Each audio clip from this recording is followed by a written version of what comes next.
열심히 인사하겠습니다. 사랑합니다. 축복합니다. 사랑합니다. 축복합니다. 교회 역사가 몇 년 됐느냐 이렇게 이야기하면 어떤 분들은 한 2000년 정도를 이야기하기도 하고 또 어떤 분들은 더 길게 이야기합니다. 왜냐하면 신약이라고 하는 초대교회부터 시작하면 한 2000여 년 되겠지만 이제 구약에 있는 유대교를 믿는 이스라엘 민족까지 그 뿌리로 이어서 이야기하면 더 길게 이야기하기도 합니다.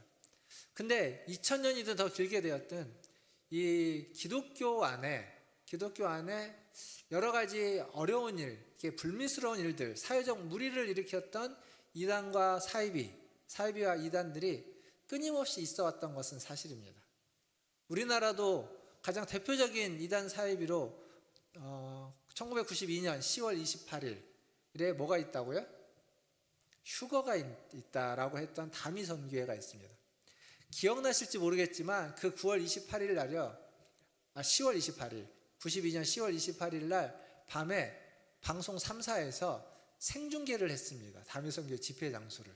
기억나십니까? 그때는 그랬습니다. 생중계를 했어요. 그래갖고 휴거가 진짜 일어나 안 일어나? 일어났습니까? 안 일어났습니까? 그때 휴거했던 사람 아십니까? 휴거했으면 모르죠. 안 일어났죠. 안 일어났습니다. 사회적으로 굉장한 큰 파장이 있었고 아무것도 일어나지 않고 시한부 종말론이 종말도 오지 않았습니다. 그럼에도 불구하고 거기에 모였던 사람들은 다 그냥 돌이켰냐? 그렇진 않습니다. 휴거가 연기됐다고 하고 여전히 그것을 따르는 사람들도 많이 있었습니다. 그러니까 이 시한부 종말론을 비롯한 이단 사이비는 언제나 어떤 형태로 나타나냐면 사회적으로 반사회적인 모습 그리고 비윤리적인 행태를 띠고 나타나곤 합니다. 그래서 사회에 굉장히 무리를 일으키는 경우가 많이 있죠. 그런데 92년, 지금으로서 한 30년, 30여 년 전에는 그랬는데 지금은 그런 이단과 사이비만이 아니라 전통적인 기독교, 보수적인 기독교를 향하여서도 반사회적이고 비윤리적이다라고 하는 비난이 오고 있습니다.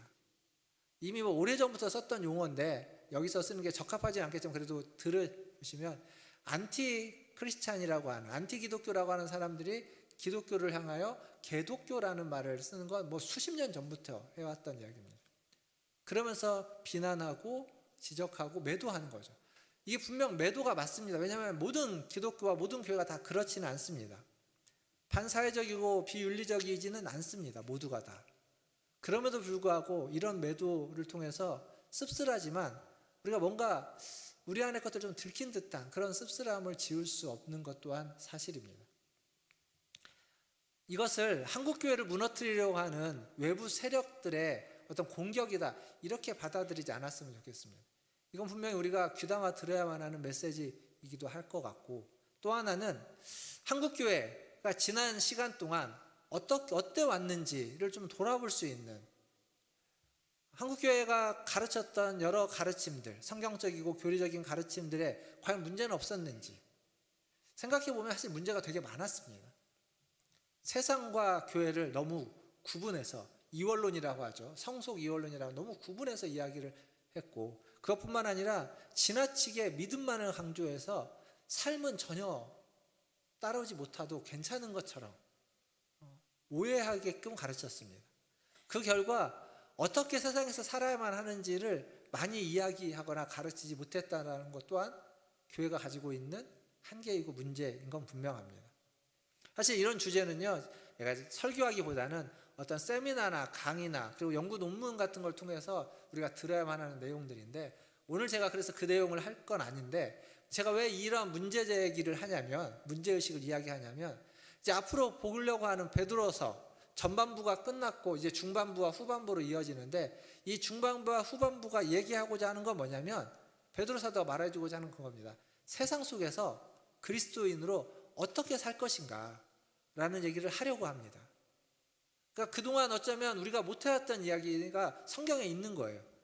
성경이 이야기하고 있는 것들을 우리가 세상 속에서 안 믿는 사회 속에서 믿음을 가지고 어떻게 살아야만 하는지를 좀 들어보자 그런 주제로 이제 앞으로 이야기할 겁니다. 오늘은 그 주제의 서론 같은, 사실 오늘 이제 설교 본문이 원래는 11절부터 17절이었는데 말씀을 준비하다 보니까 거기까지 가면 시간이 너무 길어질 것 같아서 서론만 딱 하기로 했습니다. 서론만. 오늘은 그 주제의 서론입니다. 서론. 근데 서론이 제일 중요합니다. 사실은. 왜냐하면 전체를 이야기하는, 전체를 알기 위해서 가장 핵심되는 것을 서론에서 이야기하기 때문에 오늘은 전체를 이야기하는 핵심되는 두 가지를 서론에서 좀 같이 살펴보려고 합니다. 자, 먼저 11절을 다시 한번 읽어보겠습니다. 딱 두 절밖에 안 되니까요. 11절인데 한 번 더 11절 읽어보겠습니다. 시작. 사랑하는 자들아.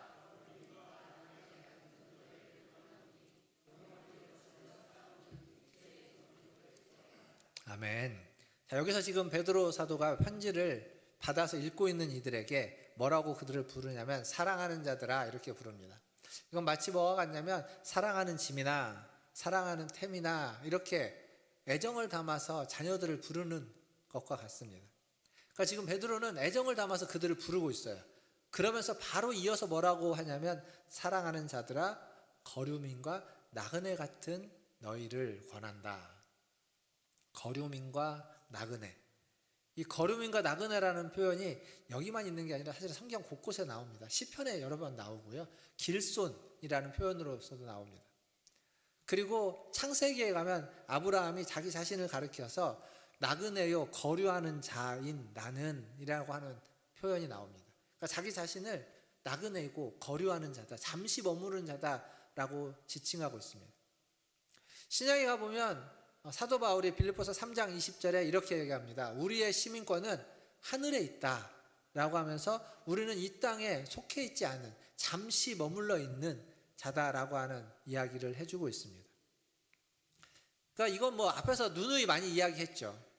베드로전서 시작하면서 여러 번 반복해서 말했는데 지금 또다시 그 얘기를 하는 겁니다. 근데 정말 우리가 이 땅에서 지금 살고 있는 지금 거류민과 나그네로 살고 있는가? 거류민과 나그네로서만 살려고 하는가? 아니면 살고 있는 이 땅에 주인이 되고 싶어 하는 건 아닌가? 한번 생각해 봐야 됩니다. 착실하게 이 땅에서 살아갈 때 주인이 되어서 이 땅에서 살아가고 싶어 하는 것은 그러한 마음 우리에게 없는지 제가 보기엔 있습니다.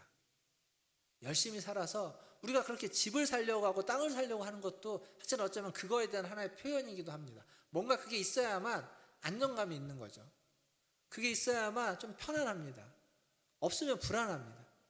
그 끊임없는 불안함 속에서 거류민과 나그네는 끊임없는 불안감을 가지고 살아가는 겁니다. 근데 그게 너무 힘드니까 정착하고 싶어하는 마음, 결국 그건 이 땅에 머물고 싶어하는 마음의 또 다른 표현일 겁니다. 그러다 보니까 어떤 꿈을 쫓아가고 이상을 쫓아가는 것을 좋다고 생각하고 그것들을 참 괜찮다고 하긴 하지만 현실 앞에, 내게 주어져 있는 현실 앞에서 사실 그것들을 선택하지 못하는 경우들이 허다합니다. 우리가 좋아하는 사람도 현실적인 사람들을 좋아합니다. 꿈과 이상을 쫓아가는 사람은 그건 참 꿈과 이상을 쫓아가는 좋다고 생각하지만 그렇게까지 좋아하지는 않습니다. 우리 얼마 전에 투표했죠. 여러분 누굴 찍으셨습니까? 다 각자 좋아하는 사람을 찍었을 겁니다. 과연 그 사람이 현실적인 사람이었습니까? 꿈과 이상을 쫓아가는 사람이었습니까?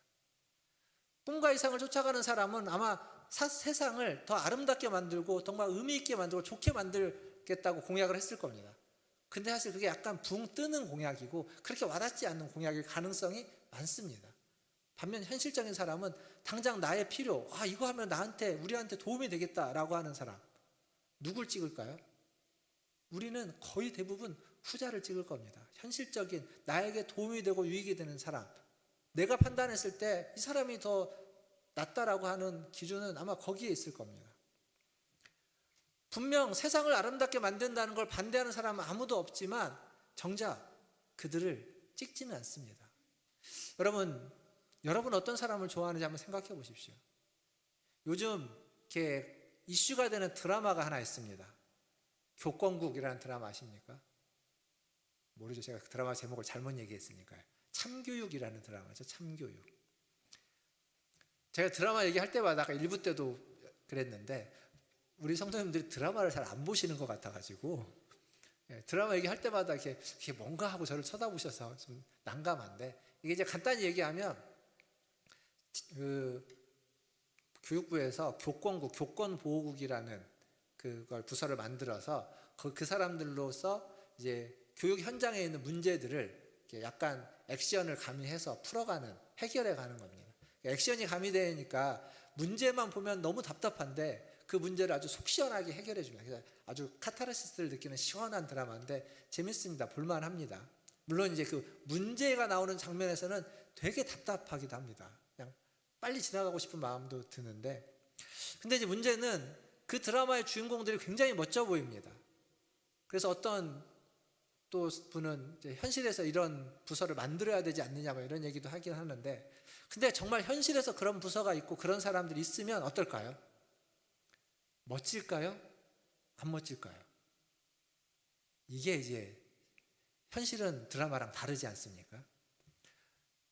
나에게 공부를 하고 있는, 학교니까 학교 한 거예요. 공부를 하고 있는 나에게, 또 아이들을 가르치고 있는 교사들에게 뭔가 유익이 있고 이익이 있고 그들에게 도움이 되는 역할을 한다면 환영할 겁니다. 하지만 거기에서 약자를 보호하고 약자의 편을 들어서 뭔가를 일을 할 때 보면은 그렇지 않은 다수가 조금은 손해보고 조금은 희생해야 되는 게 맞습니다. 사람들은요, 그 조금의 희생과 손해보는 것들을 별로 좋아하지 않습니다. 그래서 드라마처럼 열광할 수가 없습니다. 현실은 다르다는 얘기예요. 근데 이게 제가 드라마 얘기를 했지만 우리가 살고 있는 사회에서 여러분이 겪고 있는 현실은 다 비슷합니다. 드라마로 만들어서 시원하게 해결할 수 있는 문제가 실제 현실로 오면 현실에서는 시원하게 해결할 수가 없습니다. 입장이 달라. 아주 묘하게 조금의 차이 때문에 어떤 한 선택이 좋아하는 사람과 싫어하는 사람이 달라지는 거예요. 이게 우리의 현실 속에 있습니다. 그런 현실 속에서 과연 지금 베드로 사도는 그런 현실을 살아가고 있는 우리와 그들과 우리들에게 뭐라고 이야기하고 있는지 두 가지를 말씀드린다고 했는데, 첫 번째는 11절의 후반부에 나오는 것, 그리고 두 번째는 12절의 전반부에 앞부분에 나오는 겁니다. 하나는 내적인 것이고 하나는 외적인 겁니다. 내적인 것은 11절 뒷부분에 뭐라고 나오냐면 육체의 정욕을 제어하라, 멀리하라 라는 거고, 그리고 외적인 것은 12절 앞부분에 나오는데 이방인 중에서, 이게 이제 이방인이라고 했지만 모든 사람들 중에서 행실을 선하게 하라라는 이야기입니다. 정욕을, 욕심을, 욕망을 제어하는 것, 그리고 행동을 선하게 하는 것, 이겁니다. 사실 우리가 이 땅에 살아가면서 육체의 정욕, 욕망은 그것으로서 완전히 자유로울 수는 없습니다. 때로는 필요하기도 합니다. 근데 문제는 그 욕망에, 그 욕심에, 그 정욕에 지배당해서는 안 된다라는 겁니다. 그러니까 정말 위험한 건 뭐냐면 그런 내적인 욕망, 세속적인 욕망에 지배당하는 겁니다. 그것에 끌려당하고 종속되는 것. 그것이 없으면 또 문제겠지만 그것이 있어야 되는데 그것에 지배당해버리면, 종속되어져 버리면 문제인 거죠. 사실 이 내적인 문제는 외부적인 문제보다 훨씬 더 크고 심각하다고 볼 수 있습니다. 근데 잘 드러나거나 보여지지 않습니다.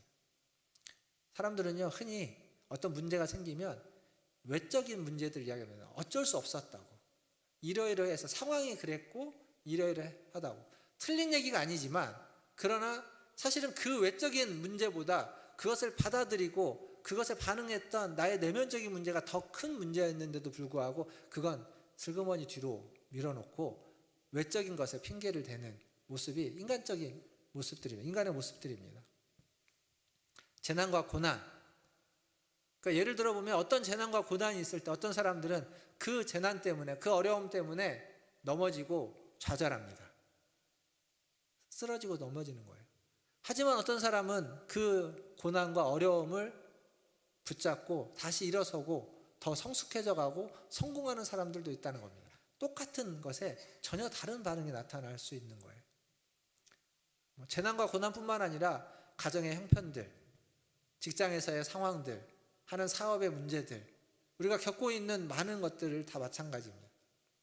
그러니까 진짜 위험한 것은 외적인 것이 아니라 내적인 것, 내적인 세속적인 욕망이다라고 하는 사실이죠.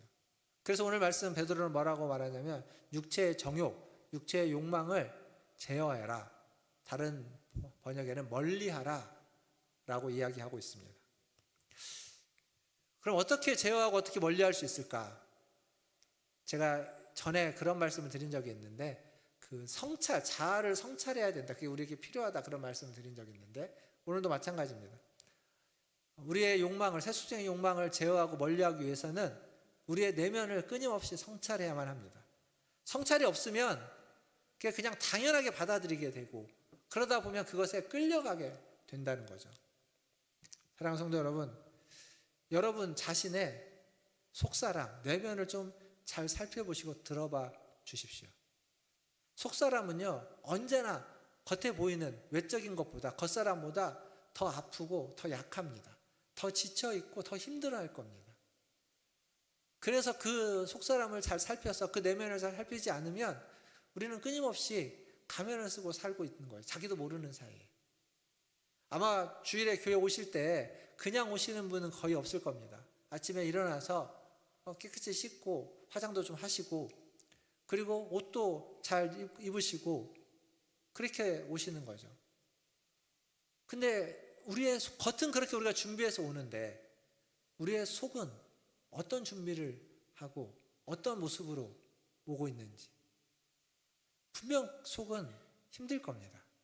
지쳐 있을 것이고 그것도 잘 달래고 그것도 잘 추스리고 그것도 잘 성찰해서 살펴봐야 된다는 거죠. 우리의 끊임없이 외부적인 것은 우리의 내면을 흔들려고 합니다. 흔들리지 않으려면 어떻게 해야 되느냐? 성찰해야 되는데 성찰만으로 충분하냐? 그렇진 않을 것 같습니다. 우리에게 주어져 있는 유일한 우리가 할 수 있는 것이 있다면 그건 기도하는 것입니다. 어떤 상황이든 어떤 환경이든 어떤 외부적인 것들이 우리에게 닥쳐왔을 때 사건이 생겼을 때 그것을 하나님이 허락한 것으로 받아들이고 그 속에서 하나님의 뜻을 찾고 하나님이 그걸 통해서 어떤 꽃을 피우고 어떤 열매를 맺어질지를 기도하면서 찾아가는 거죠. 물론 기도한다고 문제가 해결된다는 얘기가 아니라 그 상황에서 우리가 할 수 있는 최선의 선택임과 동시에 하나님이 그것들을 극복하고 이겨내게 해주는 그렇게 우리의 속사람을 성찰하고 하나님의 눈으로 하나님의 시각으로 하나님의 뜻 가운데에서 다시 잘 추스려 갈 수 있는 저와 여러분 다 되시기를 주님의 이름으로 축원드립니다. 내적인 것을 다룬 후에 12절에 가니까 외적인 것을 다루고 있습니다. 자, 12절 말씀을 한번 같이 읽어보도록 하겠습니다. 12절입니다. 시작. 너희가 이방인 중에서 행실을 선하게 가져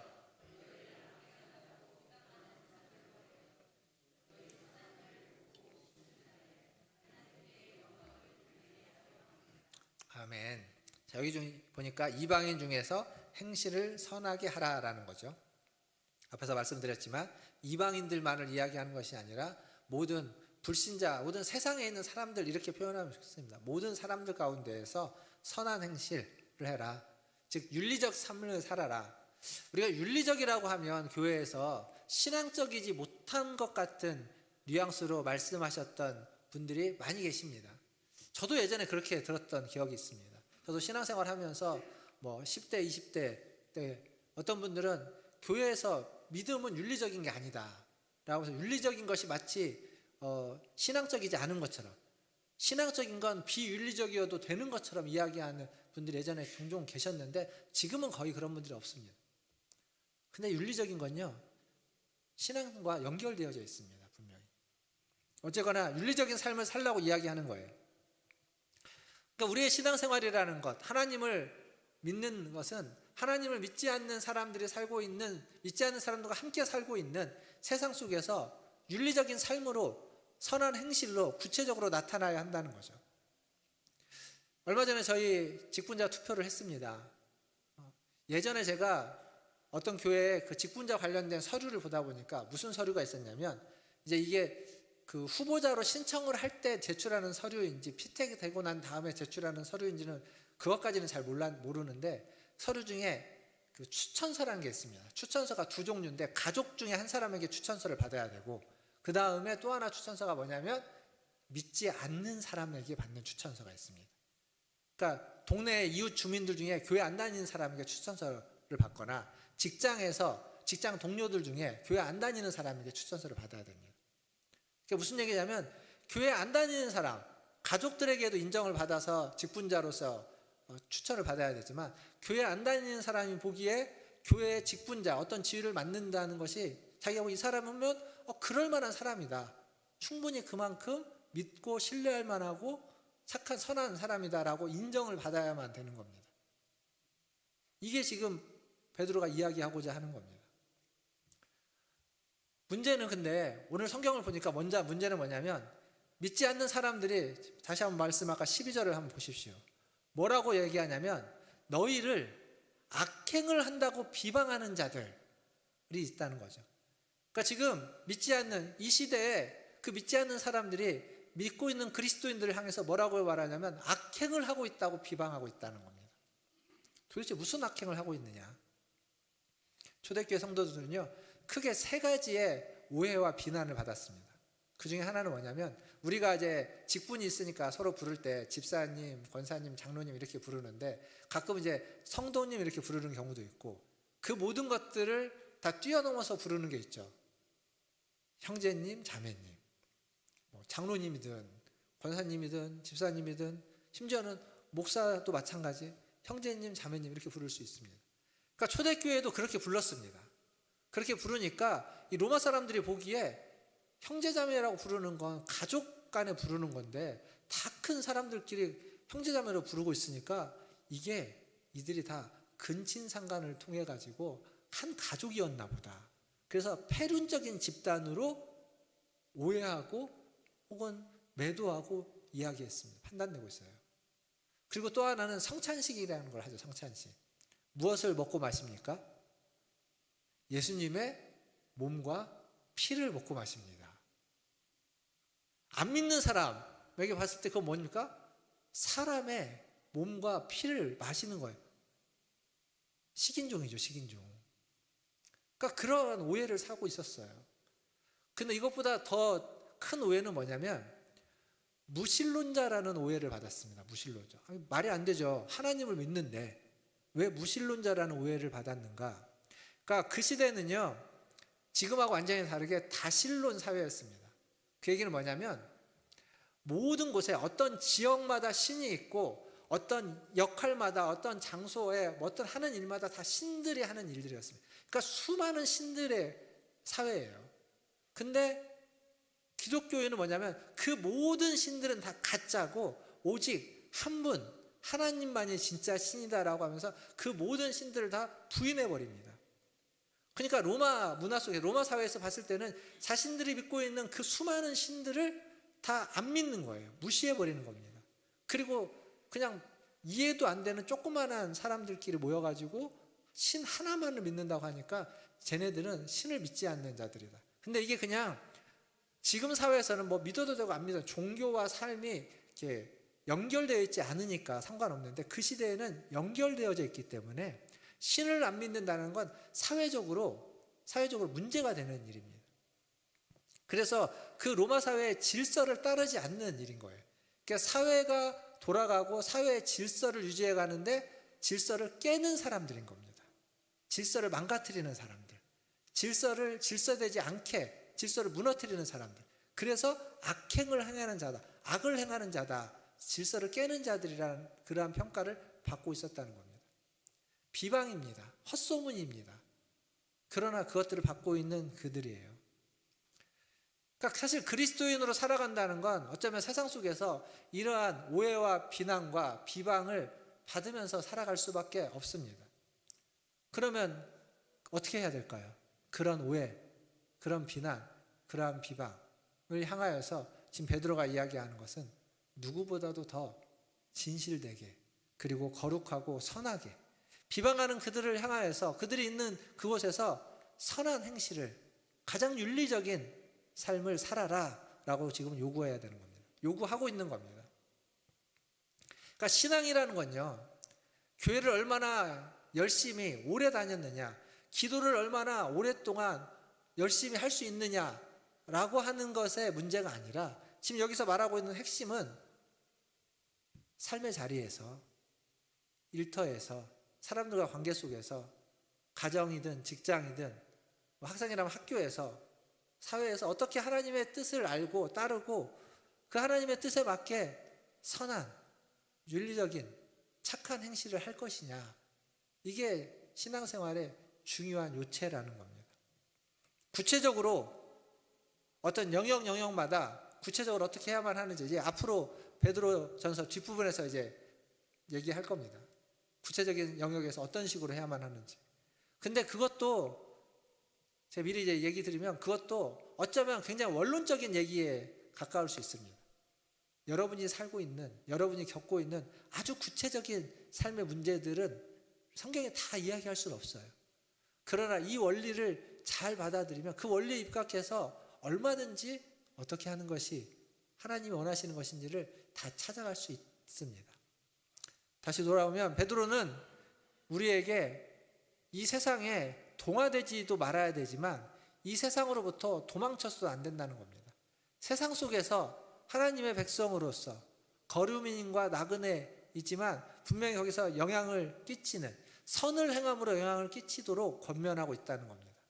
그렇게 할 때 결국에 비방했던 그들이 어떻게 된다고요? 하나님께 영광을 돌리게 된다라고 12절은 이야기하는 겁니다. 이게 무슨 얘기냐면 비방하는 사람들이 비방만 하고 끝나는 것이 아니라 그들이 우리를 비방하면서도 우리를 보고 있다는 겁니다. 관찰하고 있다는 거예요. 분명히 비방을 했습니다. 비난했습니다. 그리고 끝나지 않고 보고 있으니까 우리가 세상 속에서 살아갈 때 선한 행실을 하고 있다면, 바르게 살아간다면 그걸 보고 언젠가는, 여기 성경이 표현하는 날은 오시는 날, 하나님께서 다시 오시는 날, 하나님께서 찾으시는 그 날에는 그들이 그것을 보고 마침내 하나님께 영광을 돌리는 자리에 서게 된다라고 지금 이야기하고 있는 겁니다. 예수님이 산상수훈에서 이런 말씀을 하셨습니다. 5장 16절에 보면 이같이 너희 빛이 사람 앞에 비치게 하여 그들로 너희 착한 행실을 보고 하늘에 계신 너희 아버지께 영광을 돌리게 하라. 그러니까 지금 베드로가 하는 얘기랑 같은 이야기를 예수님이 하셨습니다.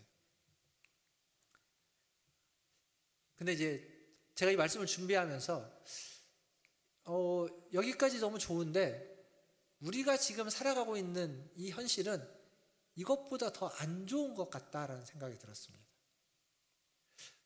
제가 아까 그 개독교라는 표현을 썼죠. 그 안티 기독교를 하는 사람들의 사이트가 예전에, 지금도 있는지 모르겠는데 예전에 있었는데 거기 가보면 거기에서 활동하는 사람들은요 기독교, 교회를 너무 잘합니다. 그 얘기 뭐냐면 못해도 몇십 년은 교회 생활을 했던 사람들입니다. 그러니까 교회의 역사도 알고 어떠한 생리를 어떻게 움직이는지 너무 잘 알아요. 보면 깜짝깜짝 놀랄 정도로 써내려갑니다. 그리고 비난하고 비판하고 뭐라고 합니다. 그리고 여전히 지금도 그러고 있다라고 하는 거예요. 그러니까 보고 있는 거예요, 그들들이. 근데 그들의 시야에, 그들의 관점에, 그들의 평가에, 기준에 못 미치는 거죠, 교회의 모습들이. 그러니까 계속 뭐라고 하는 겁니다. 근데 제가 요즘 느끼는 건 뭐냐면 지금 우리가 살고 있는 시대는 그걸 뛰어넘었습니다. 이제 비난과 비판을 하는 것을 뛰어넘어서 이제 무시합니다. 그건 뭐냐면 아예 관심이 없습니다. 보지 않고 있다는 거예요. 보고 있어야, 비난을 하면서도 보고 있으면, 무시를 하면서도 보고 있으면 우리가 회복해서, 우리가 회개하고 돌이켜서 바르게 생활하고 하나님의 뜻 가운데서 선한 행실을 한다면 결국 그들에게도 영향을 끼칠 수 있는데 아예 보지 않습니다. 아예 관심이 없습니다. 우리가 회복을 해도 그들이 여기 베드로가 이야기한 것처럼 오시는 날에 하나님께 영광을 돌릴 수 있을까? 라고 하는 물음표가 개인적으로는 찍혔습니다. 그만큼 제가 보기에 우리가 살고 있는 시대는 성경이 이야기하고 있는 시대보다, 그 지난 세기보다 훨씬 더 어려운 상황에 처해 있는 것은 분명하다는 거죠. 근데 한 가지 말씀을 더 드리고 싶습니다. 갈라디아서 6장 9절에 보면 사도 바울이 이렇게 이야기하고 있습니다. 같이 한번 읽어보겠습니다. 갈라디아서 6장 9절입니다. 시작. 우리가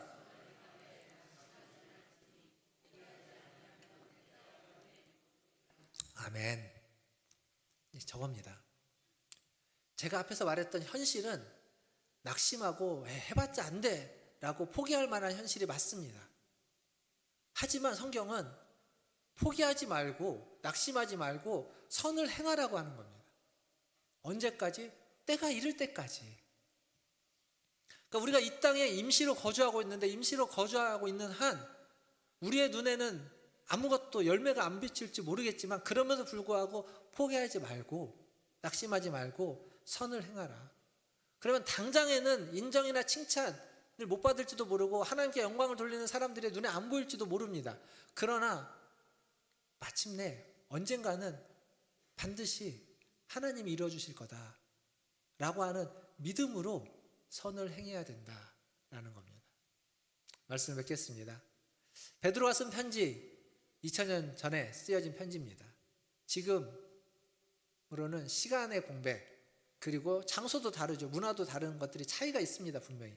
하지만 본질은 전혀 다르지 않다는 겁니다.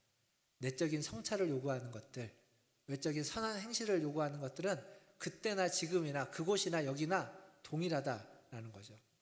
앞에서 제가 기독교가 욕먹는 이유에 대해서 얘기했는데, 잘 생각해 보십시오. 우리가 우리 자신을 너무 성찰하지 않고 되돌아보지 않고 우리가 한 일이 뭐가 문제인지 모릅니다. 그래서 문제가 되는 겁니다.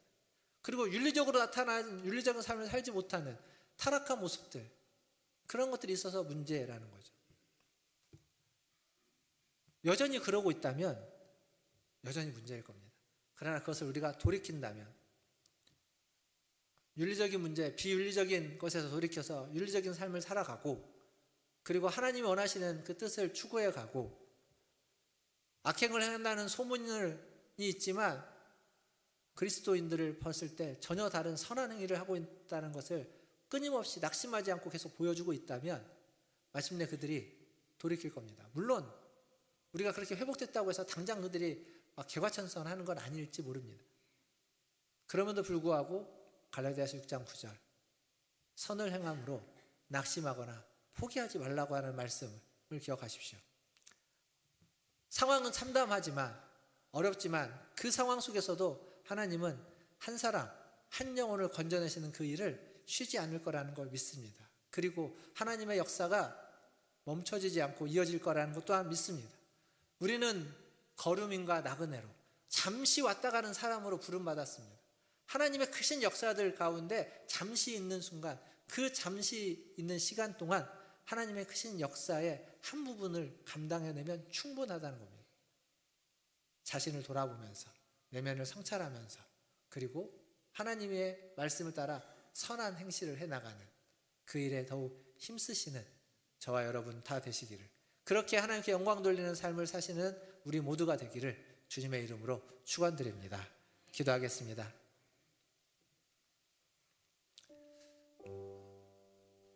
오늘 말씀은 어두운 우리의 현실을 기반으로 하고 있습니다. 그래서 좀 무거운 이야기들이 안에 있었지만, 그러나 그 무거움 속에서도, 그 어두움 속에서도 하나님은 우리를 포기하지 않고 우리를 위해서, 여러분 한 사람 한 사람을 위하여, 우리 교회를 위하여, 또 이 세상을 위하여 여전히 멈추지 않고 일하고 있다라고 하는 전제를 우리는 잊지 말아야 됩니다.